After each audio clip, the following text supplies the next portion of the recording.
بسم اللہ الرحمن الرحیم۔ صدائے کشمیر میں میزبان راجہ کفیل احمد خان کا سلام عرض۔ ناظرین، آج کی اس پروگرام میں ہم مقبوضہ کشمیر کی سنگین ترین صورتحال، کنٹرول لائن پر بھارتی فوج کی سول آبادی پر گولہ باری، جانی و مالی نقصانات، اسی کے ساتھ ہم جو موجودہ حکومت ہے عمران خان صاحب کی حکومت ہے، اس کے 2 سال مکمل ہو گئے، ہم اس کے اوپر بات کریں گے۔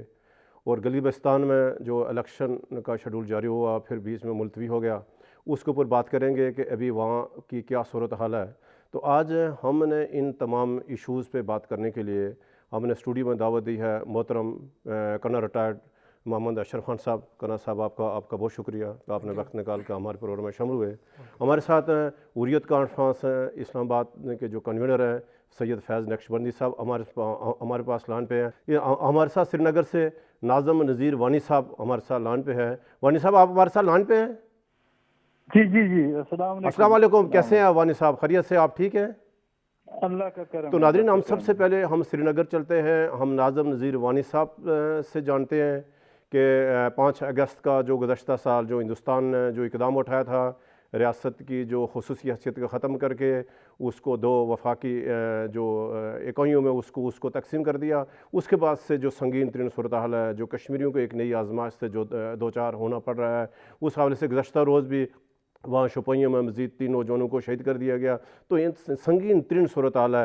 تو وانی صاحب ہمارے ناظرین کو یہ بتائیں کہ کیا صورتحال ہے؟ اب 1 سال ہونے کو ہے جو 5 اگست کا جو اقدام اٹھایا گیا تھا، تو اس کے بعد سے اب تک کیا صورتحال ہے، اور وہاں جو حالات نارمل ہوئے نہیں ہوئے، اور پھر جو حالات مزید جو خرابی کی طرف بڑھ رہے ہیں، تو کس حالات میں دیکھ رہے ہیں آپ اس کو؟ جی، آپ دیکھیے کہ 5 اگست 2019 کا دن جو تھا یہ کشمیریوں کے لیے، وادی جموں کشمیر کے لیے ایک سیاہ ترین دن تھا، کیونکہ دفعہ 370 اور 35A جو یہاں کی ایک بالکل دور سنبھالی تھی بھارت کے ساتھ، ایک مقصد تھا، اس سے انفرادیت اور منفرد حیثیت ملتی تھی وادی جموں کشمیر کو۔ لیکن جب اس کو ہٹایا گیا تو 5 اگست سے بالکل وادی کشمیر میں بالخصوص اضطرابی اور اضطراری حالت جاری ہے۔ یہاں پہ 5 اگست سے ہی دکانیں بند ہوئے ہیں اور کورونا وائرس کی وجہ سے پھر بند ہے، اور 1 سال لگ بھگ گزرنے کو ہو رہا ہے، اور اقتصادی بحران کافی بڑھ چکا ہے۔ اقتصادی طور لوگ بالکل نڈال ہو چکے ہیں۔ اگر ہم بات کریں کہ حالات دن بدن بگڑتے جا رہے ہیں، جہاں یہاں لوگوں کی مال و جان کو خطرہ لاحق تھا، اب یہاں کی اقتصادیات معیشت بھی تباہی کی طرف جا رہی ہے۔ اچھا، یہ بڑی وانی صاحب یہ بتائیں کہ وہاں جو انجمن تاجران ہیں، جو وہ تاجروں کی تنظیمیں ہیں، انہوں نے بھی احتجاج کیا ہے، پریس کانفرنسز کی ہیں، حکومت سے مطالبہ کیا ہے۔ تو اس کو کیسے یہ جو لاک ڈاؤن جاری ہے، جو نئی دلی حکومت ہے، وہ ابھی اس پہ کیا کہہ رہی ہے تاجروں کو؟ کیسے یہ یعنی جو سنگین ترین معاشی بحران ہے اس سے کیسے باہر نکلا جائے؟ دیکھیں، ایک بات ہے کہ کبیر صاحب، یہاں پہ جو صورتحال ہے، اگر دنیا بھر میں آج لاک ڈاؤن کا نفاذ ہے کورونا وائرس کی وجہ سے، لیکن یہاں کی صورتحال جو ہے 5 اگست 2019 سے یہاں لاک ڈاؤن ہے۔ اب بھارت کی حکومت اس حوالے سے کیا سوچ رہی ہوگی وہ تو سامنے نہیں لا رہے ہیں، لیکن یہاں کی زمینی سطح پر جو زمینی صورتحال ہے وہ بہت ہی گمبھیر ہے، بہت مشکل حالات سے گزر رہے ہیں۔ کیونکہ اگر آپ بات کریں تاجروں کی تو تجارت بالکل ٹھپ ہے، اور ہر حال میں یہاں کا امپورٹ ایکسپورٹ جو سسٹم تھا وہ بھی بالکل معدوم ہو چکا ہے۔ اچھا وانی صاحب، جب یہ مودی نے اعلان کیا 5 اگست کو ریاست کی خصوصی حیثیت ختم کی، 370 اور 35A کو ختم کیا، تو بڑے اعلانات ہوئے، بڑے دعوے کیے گئے تھے اس سے ریاست کی خوشحالی ہوگی، اور جو رکاوٹیں تھیں بیچ میں ہم نے اس کو ختم کر دیا، اب تعمیر و ترقی کا نیا دور۔ وہ جو دعوے تھے، وہ جو مقصد یعنی لے کر جو نئی دلی نے کیا تھا، پھر وہ کیا گیا؟ وہ تو پھر سارا ہوا میں تلیل ہو گیا، سب جھوٹ فراڈ نکلا سارا۔ میں یہ بحثت ایک صحافی کے، ایک تجزیہ نگار کے، یہ بات دعوے کے ساتھ کہتا ہوں کہ یہ دعوے سراب تھے، کیونکہ ان دعووں اگرچہ ہندوستان یہ کہہ رہا تھا کہ ہمیں